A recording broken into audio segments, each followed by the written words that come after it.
금운도에서는 시간을, 배가 보이는 시간을 보면서 시간을 알 수가 있습니다. 지금 시간이 한 2시 40분 정도가 되어 갈 겁니다. 배가 금운도 항에서 2시 30분에 출항을 하니까 서도에 되었다가 지금은 금운대교를 통과해서 녹동항으로 나가고 있습니다. 오늘은 금운도 서도 방파제에 나왔는데요. 오늘은 방파제 포인트에 대해서 설명을 하도록 하겠습니다. 방파제 낚시, 많은 분들이 특히 낚시를 처음 배우시는 분들, 그리고 배우지 않는 분들도 지인들과 같이 방파제에서 많은 낚시인들이 낚시하는 모습을 보면서 나도 낚시를 한번 해봐야 되겠다는 생각을 갖고 낚싯대를 사들고 이렇게 가장 손쉽게 찾을 수 있는 것이 방파제이기도 합니다. 그래서 오늘은 방파제에서 포인트 찾는 법과 그리고 낚시하는 방법을 이야기를 해보도록 하겠습니다. 금운도 서도 방파제는 막 그렇게 길지가 않습니다. 한 5, 60m가 나오지만은 어떤 방파제에 가면은 굉장히 긴 그런 방파제도 많이 있습니다. 특히 저 앞에 보이는 동도 방파제 같은 경우에는 길이가 990m입니다. 근 1km에 가까운 저런 긴 방파제도 있고 조그만한 방파제도 있고, 그리고 또 이런 한 4, 50m 되는 이런 아담한 방파제도 있습니다. 이런 방파제에서 과연 내가 낚시를 할 때 어느 곳에 서서 내가 낚시를 해야 될까 많은 고민을 하게 됩니다. 만약에 내가 처음 이 방파제에 왔다 했을 경우에 좀 눈치가 빠르다 하시는 분들은 방파제를 이렇게 쭉 걸어가면서 밑밥이 흘려 있는 그 자국을 찾아내는 사람이 많이 있습니다. 그것은 방파제 같은 경우에는 특히 현지인들이 또 많이 옵니다. 그러다 보니 방파제에도 낚시를 하면서 자기들만의 포인트를 이렇게 찾아낸 그런 분들도 많이 있습니다. 그래서 밑밥이 많이 이렇게 흘려 있다는 것은 그것이 포인트다 하고 생각을 해도 될 것 같습니다.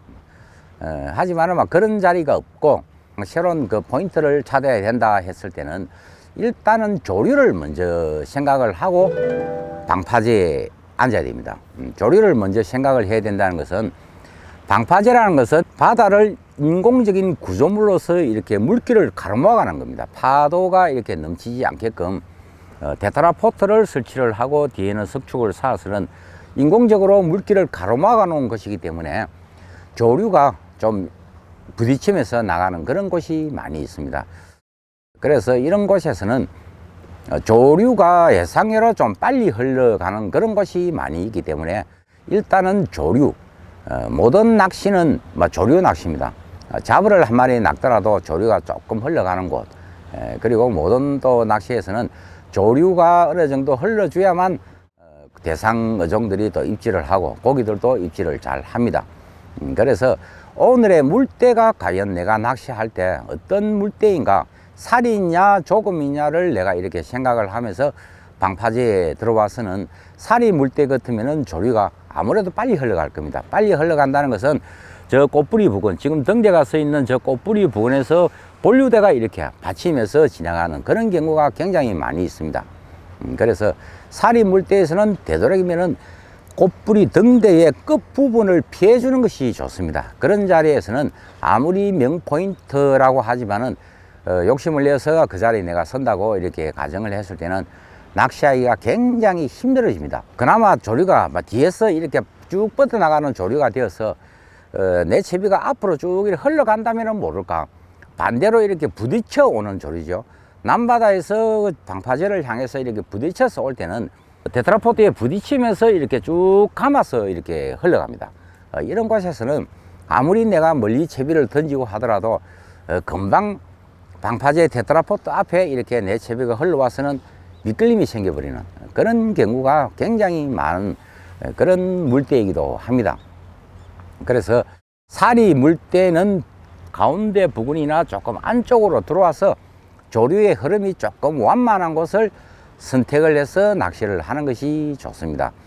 그리고 조금 물때 같은 경우에는 조류가 잘 안 가니까 아무래도 지금 낚시를 하고 있는 저 두 사람이 낚시하고 있는 저곳이나 아니면은 좀 더 우측편으로 나가서 꽃뿌리 부근에 서서 낚시를 하는 것이 조류 소통이 좋고 입질도 잘 받는 그런 경우가 될 겁니다. 그래서 방파제에서 낚시를 할 때는 항상 물때를 보고, 아니면은 지금 내가 물때를 모르는 것 같으면은 지금 내가 조류가 방파제에서 부딪히면서 밖으로 이렇게 빠져나가느냐 아니면은 안으로 이렇게 부딪히면서 흘러가느냐를 보면서 포인트를 선정을 해 주는 것이 좋습니다.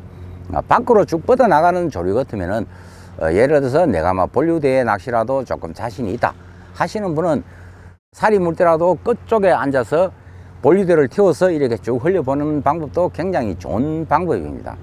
하지만은 내가 낚시에 그러다지 본류대 낚시에 자신이 없다 하시는 분은 되도록이면은 중간 부분에서 조금 안쪽으로 이렇게 들어와서 낚시를 하는 것이 좋을 것 같습니다.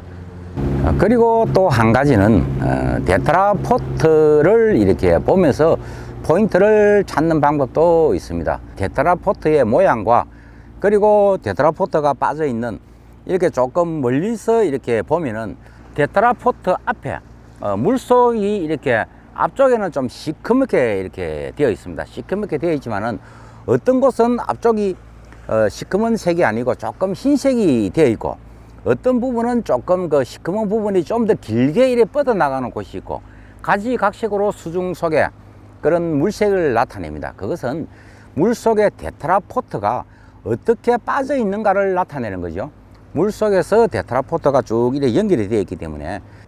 그런데 물 속에 있는 구조물이 눈으로 보이는 것과 같이 일정하게 이렇게 놓아지지는 않았을 겁니다. 태풍에 의해서 이것이 좀 밖으로 빠졌다든지, 아니면은 막 이렇게 얹혀가 있다든지, 여러 모양의 그런 테트라포트가 형성이 되어 있을 겁니다. 그리고 또 물 속에서는 이런 수중여가 있는 곳에 또 테트라포트가 이렇게 얹혀가 있다든지, 아니면은 수중 골이 있는 그 앞쪽에도 테트라포트가 있다든지, 물 속에서는 지형지물이 불규칙하게 이루어져 있을 겁니다. 그래서 물 위에서 이렇게 눈으로 이렇게 쭉 확인을 해보면은 물 속에 테트라포트에 빠진 모양을 보면서 이것은 좀 길게 이렇게 뻗어져서 멀리까지 수중여가 되어 있는구나 했을 때는 내가 좀 장타를 노린다든지, 좀 먼 곳을 내가 낚시를 좋아하시는 분들은 그런 곳을 찾아서 먼 곳에 있는 그 테트라포트의 끝자락을 이렇게 노려서 낚시를 하는 것이 좋겠지요. 그리고 또 내가 어떤 어종을 낚을 것이냐에 따라서 또 거리를, 예를 들어서 내가 뭐 우럭이라든지 잡어라든지 이런 것을 내가 낚으러 왔다 했을 때는 아무래도 테트라포트 바로 앞쪽입니다. 테트라포트가 이렇게 빠져가 있으면은 테트라포트 그 사이라든지, 테트라포트는 이렇게 전부 다 구멍이 나와 있습니다. 그래서 그 구멍에다가 이렇게 낚싯대를 들이오고 이렇게 미끼를 들이오다 보면은 조그마한 그런 우럭이라든지 노래미라든지 굉장히 많이 나오는, 어떻게 보면은 고기들의 놀이터라고 할 만큼 테트라포트 사이사이에는 많은 어종들이 그곳에서 생활을 하기 때문에 손쉽게 소맛을 보고 또 해맛을 볼 수 있는 그런 포인트이기도 합니다. 그리고 또 우리가 방파제에서 감성돔 낚시를 많이 하는데요. 감성돔 낚시를 할 때는 그런 테트라포트 구멍에다 이렇게 집어넣으면 안 되겠죠. 감성돔 낚시를 할 때는 되도록이면 테트라포트에서 한 3, 4m 아니면 한 5m 정도는 그곳에다가 밑밥을 뿌리고, 테트라포트 속에 만약에 숨어 있는 감성돔이 있다면은 그 감성돔을 밑밥으로서 불러내어서 내가 낚는다 하는 생각을 갖고 낚시를 해야만 합니다. 그 이유는 뭐 감성돔이라든지 뱅에돔이라든지 이런 어종들이 바로 테트라포트 앞에서 입질을 받아버리면 바로 이렇게 그 굴 속으로 처박아 버려서 목줄이나 원줄이 터져버리는 그런 경우가 굉장히 많이 생깁니다. 그래서 감성돔이나 뱅에돔을 낚을 때는 되도록이면 테트라포트에서 한 3, 4m 아니면 한 5m 정도 떨어진 곳에 밑밥을 뿌려서 테트라포트 속에 있는 그 감성돔과 뱅에돔을 내가 불러내어서 낚아낸다 하는 생각을 갖고 포인트를 선정을 하는 것이 좋을 것 같습니다. 방파제에서 가장 안 좋은 포인트를 골라라 하면은 맨 안쪽이겠죠. 안쪽에는 수심도 얕고 조리소통도 그렇게 없고 하기 때문에 테트라포트 낚시를 가서 맨 안쪽에서 낚시를 하시는 분들은, 아마도 뭐 낚싯대를 처음 잡아 보신 분들은 그런 곳에서 할 수도 있겠지만은, 특별한 곳 아니고는 보통 낚시를 좀 하신다는 분들은 방파제의 절반을 잘라서 절반에서 안쪽에서는 되도록이면 낚시를 잘 안 합디다. 보통 낚시를 하는 구역은 절반을 잘라서 바깥쪽으로 이렇게 서서 낚시를 하는 경우가 굉장히 많이 있습니다. 그 이유는 아무래도 바깥쪽으로 이렇게 갈수록 수심이 좀 깊어지고, 그리고 조류 소통도 좋기 때문에 고기들이 많이 이렇게 노는 그런 포인트가 되기 때문에 바깥쪽으로 이렇게 많은 분들이 이렇게 몰리게 되어 있는 그 이유이기도 합니다. 요즘은 이 방파제에 나와 보면은 애기로서 무늬 오징어나 갑오징어를 낚는 분들이 많이 나와 있습니다. 그런 분들의 공통된 점은 먼저 방파제에 딱 와서는 방파제에 먹물 자국이 있는지 없는지 그것부터 먼저 살피죠.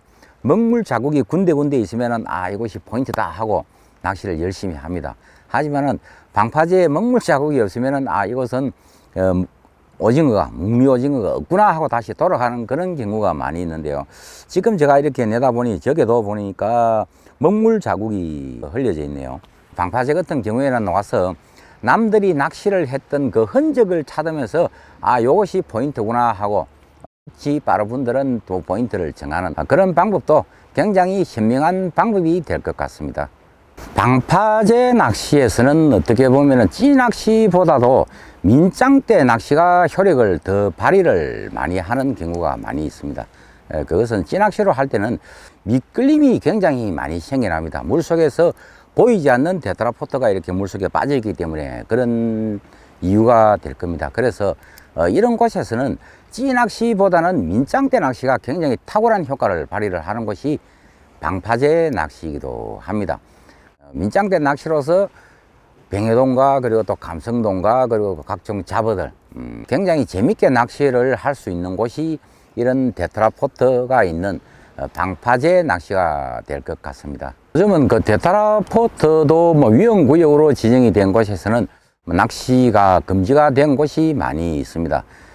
그만큼 테트라포트는 세면으로 이렇게 동그랑한 모양으로 이렇게 갖추어져 있기 때문에 까딱 잘못하다가는 미끄러져서 안전사고를 위험한 그런 경우가 흔하게 발생하는 것이 테트라포트 낚시이기 때문에 이런 테트라포트에서 낚시를 할 때는 되도록이면 좀 미끄럼을 방지할 수 있는 그런 운동화, 특히 그 가장 위험한 것은 갯바위 낚시를 하시는 분들이 갯바위 신발을 신고 특히 갯바위 신발도 보면은 밑에 강철 핀이 박혀 있는 그런 갯바위 신발이 많이 있습니다. 그런 신발을 신고 테트라포트에서 낚시를 하다가는 아차 하는 순간에 미끄러지면서 낙상 사고를 당하는 그런 경우가 많이 있으니까 되도록이면 테트라포트에서 낚시를 할 때는 미끄럼 방지가 되어 있는 그런 운동화 신발을 꽉 이렇게 쫙매어서 안전에 신경을 쓰면서 낚시를 해야만 되겠습니다.